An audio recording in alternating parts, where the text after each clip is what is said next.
bang ginawa niya sa inyo? Bakit galit na galit ang puso? Makahusga parang alam ang totoo.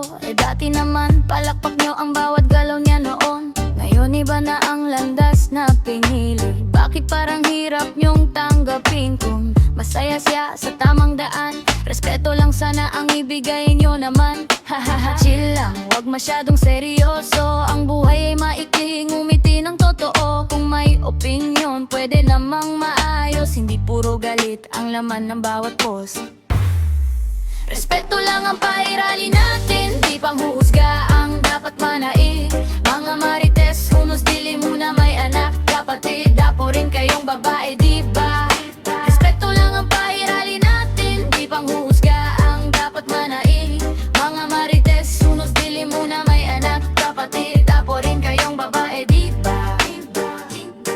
Langga Rachel, sulong ka lang palagi. Marami pa ring tunay na nagmamahal sa'yo lagi. At higit sa lahat, may gabay kang nasa taas. Kaya tuloy lang, wag kang matiting na hindi lahat sasang-ayon sa landas mo. Normal lang yan sa mundong magulo. Pero kung wala ka naman tinatapakan, bakit kailangan ka pang hilahin pababa?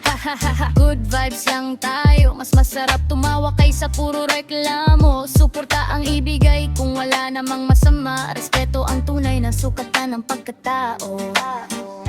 Hindi kailangang manalo sa away. Mas maganda ang pusong marunong umunawa. Kung may pagkakaiba, ayos lang yan. Basta respeto ang laging pairalin.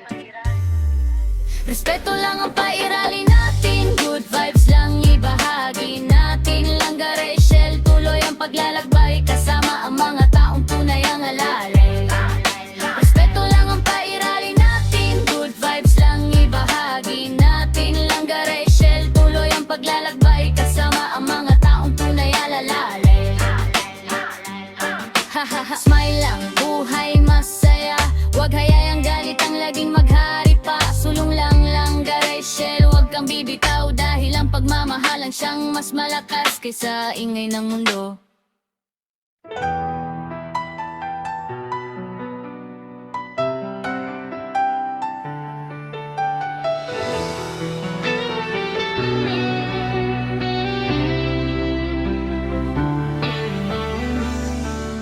Kahit anong paninira ang ibato sa kanya, mga biyayang dumarating, hindi mapipigilan pa. Sa bawat pagsubok at usapang walang saysay, lalo lang siyang inaangat, tinataas ng may kapal.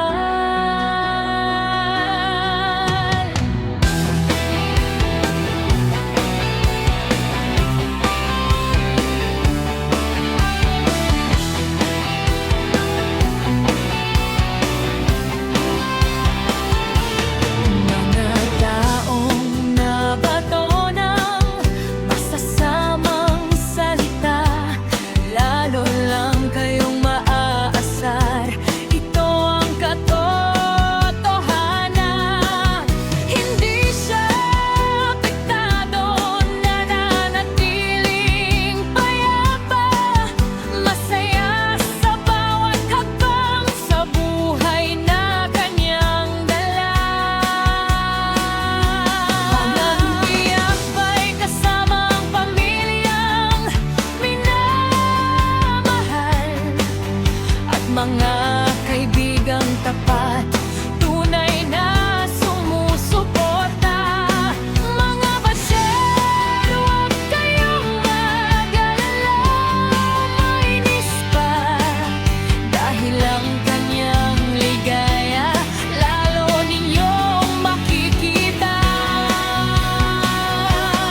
Ano ba ang ginawa niya sa inyo? Bakit tila mabigat ang inyong loob? Madaling humusga na para bang halamang buong katotohanan. Gayong noon, bawat hakbang niya ay inyong pinapalapakan. Ngayon ay ibang landas ang kanyang pinili. Bakit tila mahirap ninyo itong tanggapin? Kung siya'y masaya sa tamang direksyon, respeto lamang sana ang ating maibigay. Panatag lang, huwag masyadong mabigat ang loob. May kayang buhay, kaya piling umitin ng taos puso. Kung may opinyon, maaari naman ipahayag ng maayos. Hindi kailangang galit ang maging laman ng bawat pahayag.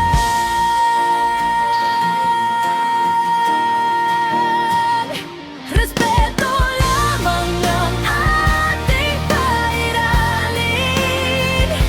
Hindi panghuhusga ang dapat manaig. Napapanghusga, maghinay-hinay muna. Bayan at kapatid at apo rin kayong babae. Hindi ba langga, Rachel? Magpatuloy ka lamang. Marami pa rin tunay na nagmamahal sa'yo. At higit sa lahat, may gabay kang nasa itaas. Kaya magpatuloy ka, huwag kang matitinag.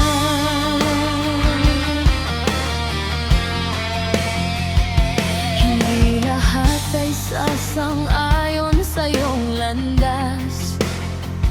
Ganyan talaga sa mundong puno ng pagkakaiba. Ngunit kung wala ka namang inapakan, bakit kailangan ka pang hilahin pababa?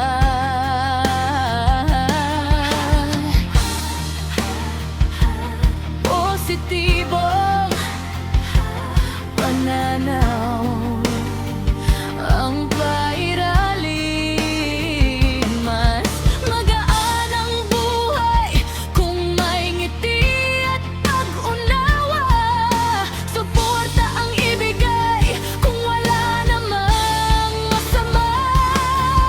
Sapagkat respeto ang tunay na sukatan ng pagkatao.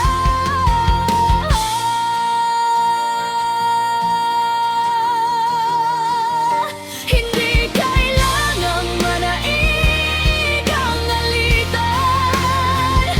Higit na mahalaga ang pusong marunong umunawa. Kung may pagkakaiba, tanggapin at igalang. Basta respeto ang laging ating pairalan. Respeto lamang ang ating pairalin. Mabuting pananaw ang ating ibahagi. Langga, Rachel, ipagpatuloy ang paglalakbay. Kasama ang mga taong tunay na sumusuporta.